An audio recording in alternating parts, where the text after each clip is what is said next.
Bienvenidos. Hoy ponemos bajo el microscopio a un auténtico titán, un coloso del lujo llamado LPUMH. Y lo hacemos usando una lente muy particular, los principios de inversión de Warren Buffett. Exacto. La pregunta que vamos a tratar de responder es incompleja. A ver, nadie duda de que LVMH es una compañía extraordinaria, pero ¿es una compañía estilo Buffett? ¿Pasaría los estrictos filtros del oráculo de Omaha o, por el contrario, hay aspectos en su modelo de negocio y, sobre todo, en su precio, que le harían arquear una ceja? Pues yo lo tengo clarísimo.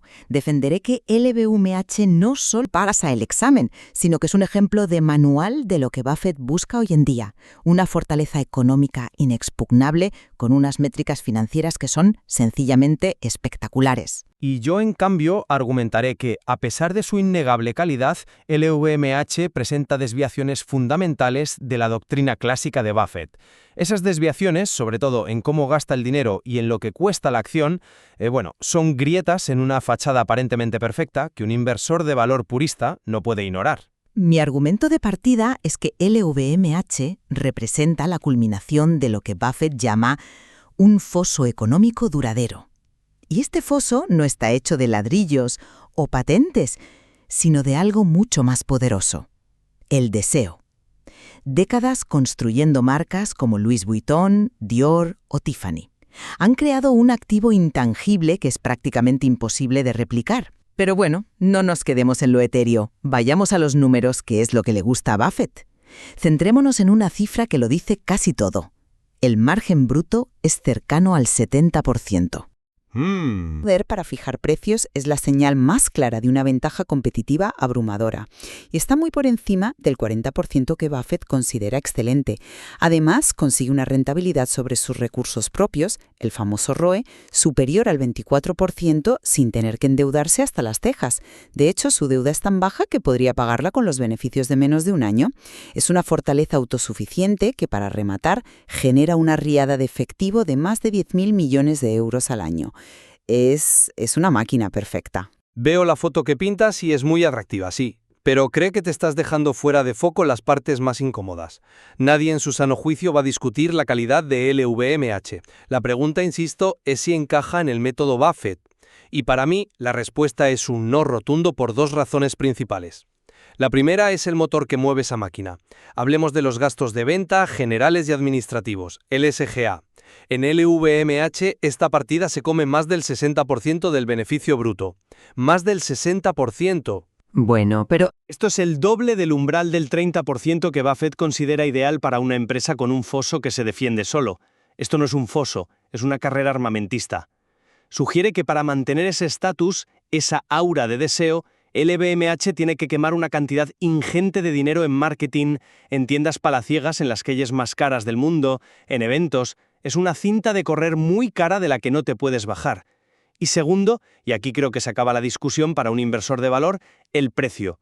A un PR de 25 veces, es decir, que estás pagando 25 euros por cada euro de beneficio que genera la empresa, la rentabilidad que obtienes es de solo un 4%. Hoy en día, un bono del Tesoro, sin riesgo alguno, te da prácticamente lo mismo.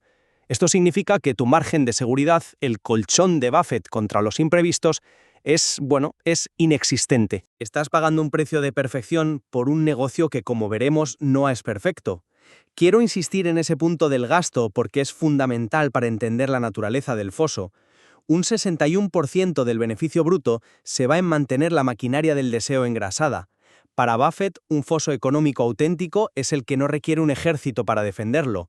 Piensa en Coca-Cola en su apogeo. La gente deseaba el producto casi de forma innata.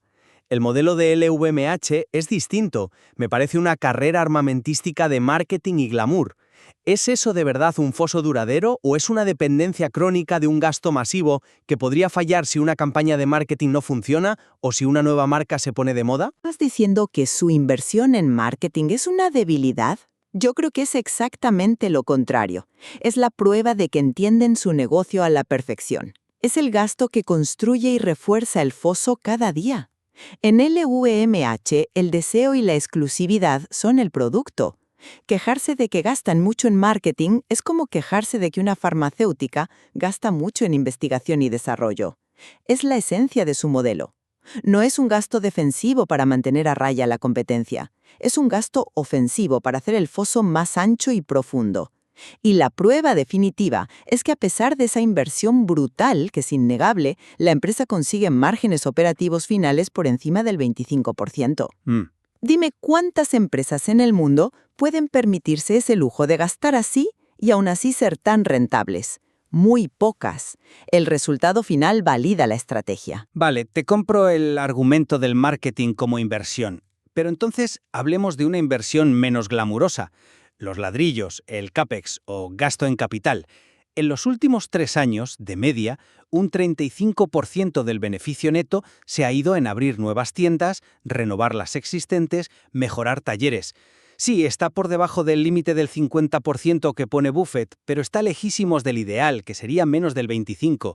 Buffett se enamoró de negocios como See's Candies, que eran increíblemente ligeros de activos. Eran pequeñas tiendas que no necesitaban grandes inversiones y escupían efectivo. LVMH es lo opuesto. Es un negocio pesado, anclado a los metros cuadrados más caros del planeta. Requiere reinversiones constantes y millonarias solo para mantener su imagen. Pero ahí hay que matizar. Y es un matiz importante. Gran parte de ese CAPEX no es de mantenimiento, es de crecimiento. No están parcheando tiendas viejas. Están abriendo buques insignia en nuevos mercados emergentes donde la demanda está explotando. Es una inversión para capturar el crecimiento futuro. Y aún así, con todo eso, la empresa convierte más del 70% de sus beneficios contables en flujo de caja libre, en dinero contante y sonante. Después de pagar el marketing, los eventos, las tiendas de lujo y las fábricas, a final de año a Bernard Arnault le sobran en la cuenta más de 10.000 millones de euros. Ese efectivo, el que te puedes llevar al bolsillo, es la métrica que no miente y la prueba irrefutable de la eficiencia de este monstruo. Y ese dinero en el bolsillo es fantástico, no lo niego. Pero eso me lleva directamente al problema central, al quid de la cuestión. El precio que nos pide el mercado por esa maravillosa máquina de hacer dinero. Con una rentabilidad inicial del 4%, a un PER de 25, la matemática es tozuda. Para que esta inversión te dé una rentabilidad total decente, digamos un 8% anual, necesitas que LVMH haga crecer sus beneficios entre un 8 y un 10% cada año, sin fallar, durante la próxima década. Estás patinando sobre una capa de hielo finísima, apostando todo a que el futuro será perfecto. La pregunta clave de Buffett siempre es, ¿dónde está el margen de seguridad? ¿Qué pasa si China se desacelera más de lo previsto? ¿O si surge una crisis y el consumo de lujo se frena? A este precio no tienes colchón. El primer tropiezo te hace caer. Aquí es donde entra en juego la otra gran máxima de Buffett, esa que muchos olvidan. Es mejor pagar un precio justo por una empresa maravillosa que un precio maravilloso por una empresa apenas aceptable. Y el LVMH es la definición de empresa maravillosa. Su precio actual, que no olvidemos que ha caído un 30% desde sus máximos históricos, ya refleja una buena dosis de pesimismo. Pero el verdadero margen de seguridad en un negocio así no es solo cuantitativo, no está en el PER. Es cualitativo. Reside en la durabilidad casi eterna de sus marcas. El valor de Louis Vuitton o Dior no es una foto fija de los beneficios de este año. Es una película que lleva más de un siglo en cartelera y seguirá. Comprar el LVMH a este precio no es comprar los beneficios de 2025, es comprar una participación en la historia del lujo para las próximas décadas. El verdadero riesgo desde mi punto de vista es no ser dueña de este tipo de activos únicos. Eso suena muy poético, pero Buffett, a pesar de lo que pueda parecer, siempre ha sido un hombre de números, un pragmático. Él compraba American Express cuando el escándalo del aceite de ensalada la puso contra las cuerdas, compraba Coca-Cola tras el crash del 87, compraba pánico, no optimismo. Pagar 25 veces beneficios por una compañía de lujo en un momento de incertidumbre económica global no es ser un inversor contrariano, es seguir al rebaño y pagar un precio que ya descuenta un futuro brillante. Es un acto de fe en que el crecimiento no fallará, y la inversión de valor, la de verdad, se basa en el cálculo frío, no en la fe. Pero la trayectoria histórica nos da la base para ese cálculo. No es fe ciega. El beneficio por acción se ha multiplicado casi por 4 entre 2016 y 2023. Y fíjate en la prueba de estrés de la pandemia.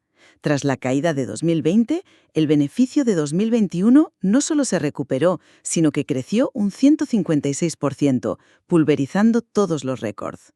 eso no es casualidad.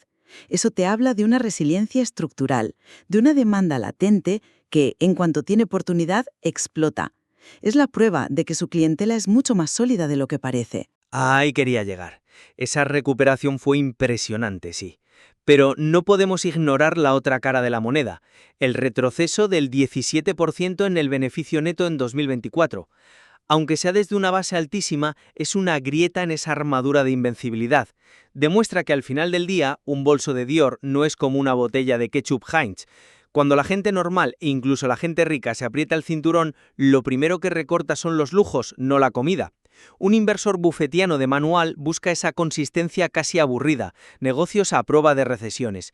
El LVMH es emocionante, es glamuroso, es cualquier cosa menos aburrido, y eso, desde la fría óptica de la gestión del riesgo, es un problema. Su dependencia del sentimiento del consumidor es mucho mayor que la de las clásicas inversiones de Buffett. Yo veo esa ciclicidad como algo superficial. La riqueza global, a largo plazo, tiene una tendencia inequívoca a crecer. Y a medida que hay más ricos en el mundo, hay más clientes para el LVMH. Un mal año, o dos, no invalida una tendencia de 50 años.